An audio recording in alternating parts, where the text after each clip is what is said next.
Hey everyone, Eric Thompson here. Welcome back to the channel. That's right, E.T.'s film review, and as always, truly hope that you are doing well.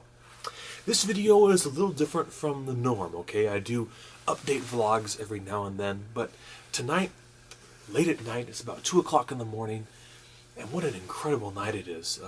It's cool, it's in the low 40s, but the stars are out. It's supposed to storm soon, and so it's sort of the calm before the storm, but there's such a strong scent of spring in the air. You know what I mean. Maybe where you're living too, you're starting to smell, ooh, the grass coming back, and things are being planted, and soil's being tilled, and grass is being cut, of course, and so, and of course, the smell of the cigar. I don't normally smoke in my videos. I really don't smoke much anymore since I got married to Tori, and especially with the baby on the way. But Tori and I had dinner with our dear friends Evan and Sue tonight, and Evan gave me the cigar, and so I said, you know, while I sit out here and talk to my camera, I'll enjoy a cigar. So thank you, Evan, and thank you, Tori, for putting up with me and the smell. After the fact, I'll try to shower before I come to bed, before I see you again. Okay, I promise. Of course, she's asleep now, so hopefully we'll just transition into tomorrow, and there'll be no issue. Oh my gosh. Anyway, state of the channel. I wanted to say Union. State of the channel address. Just talking about how things are going on the channel, what we've been up to. I want to begin, though, on a serious note and express my sadness and sorrow at the loss of the Titanic, no pun intended, of course, film critic Roger Ebert, who died just a couple days ago. And I learned about this and was immediately disheartened. I remember even from when I was younger seeing him and Gene Siskel on TV. This is the Siskel and Ebert show, you know. And there they were talking about, I remember them talking about Terminator 2 and Contact and Titanic and, you know, 2 thumbs up, 2 thumbs down, or maybe one and the other, whatever it was. And from even an early age, I saw him and recognized him as a man who knew what he was talking about, and was someone who I could listen to. And when I was young, I thought, he must eat so much popcorn. Not because he was big, but because I knew that he watched so many movies. And I don't know about that. Although I remember one time I saw his library, his DVD library in his home. I think it was on 60 Minutes. And, I mean, you could imagine what Roger Ebert's DVD library looks like. Anyway, suffice to say, in the description below, I'm going to put links to some YouTube videos that are recordings of the Siskel and Ebert show. I'll also put a link to his Wikipedia page if you guys want to go over there and read about him a little bit. He was a true asset to the film criticism community, and it's an incredible loss. My dear friend Jamie on Facebook, along with so many other friends, posted about him, and she said that, you know, she never saw a movie without consulting him first, you know, looking for his review. And she said that he kept her away from bad movies and led her toward good ones. And so that's a sentiment that I'm certain many other people would have to say of him.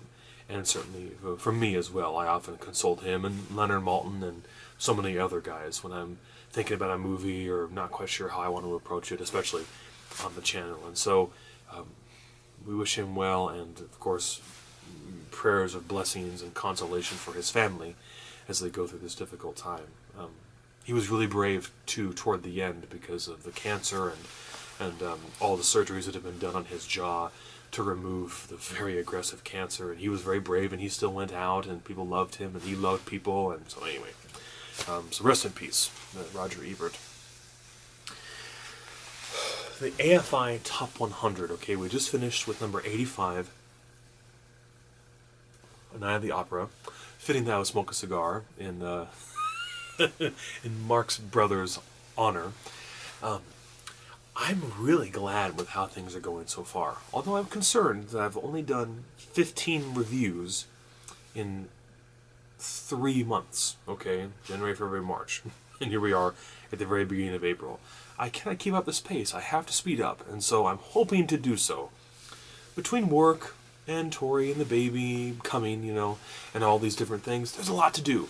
But I'm hoping that the summer once we get into the summertime, is going to give me some more free time where I can really pick up the pace, okay? Right now, and maybe you guys could check this out, maybe you would benefit from it, Netflix offers free DVD rentals for a month. And so what I did is I went through the AFI Top 100. I looked at the titles that I didn't own or couldn't get at a local library, and there are only 7 of them, I think, and so I'm getting them from Netflix all really, really quickly.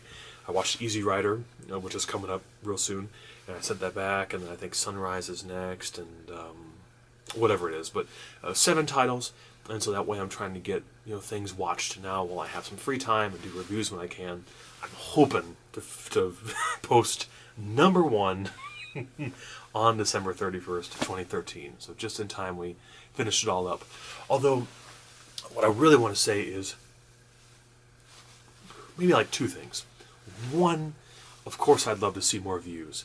And I'd love to see you guys sharing those videos if you take interest in them. But 2, I recognize that it seems that people are clicking on these videos when they're interested in them.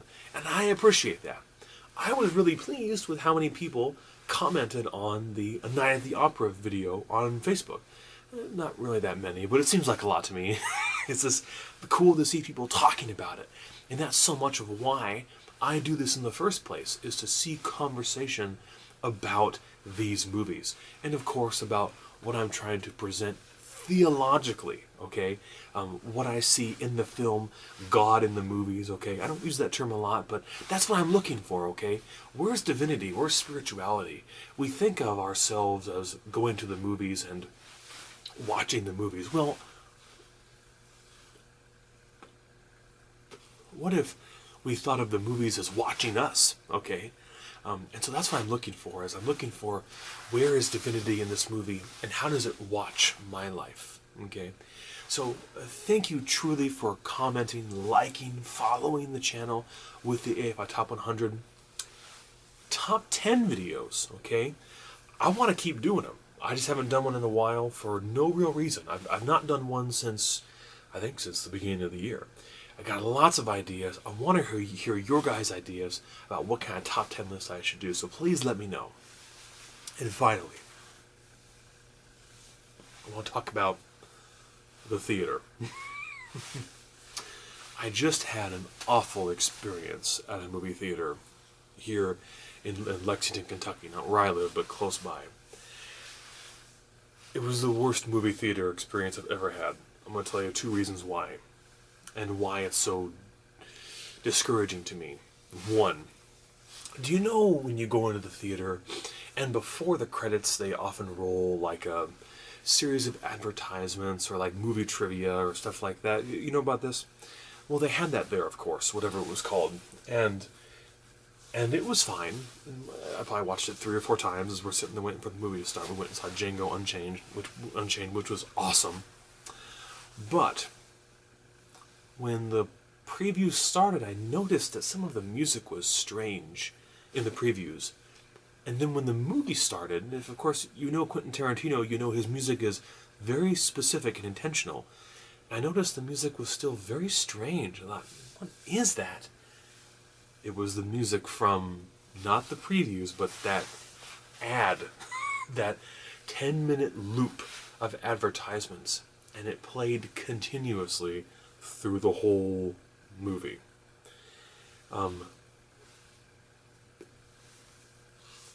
If you've seen Inglourious Bastards or Jackie Brown or Django Unchained, you know that music is super important, and so is silence. And so you can imagine how I felt when there was a serious moment of dialogue, and in the background was this awful techno music. It just ruined the whole film. And it was a good movie. It was just ruined by this awful soundtrack that was played underneath it, quietly, but you could hear it, you know. So I spoke with someone after the movie, and I was like, what's going on? You know, I was upset a little bit. I felt like I spoke maturely and professionally, but I was like, this is difficult. I feel like the experience was really ruined. I don't know why no one else talked to the manager about it. I guess no one else is as picky as I am, or as fussy. But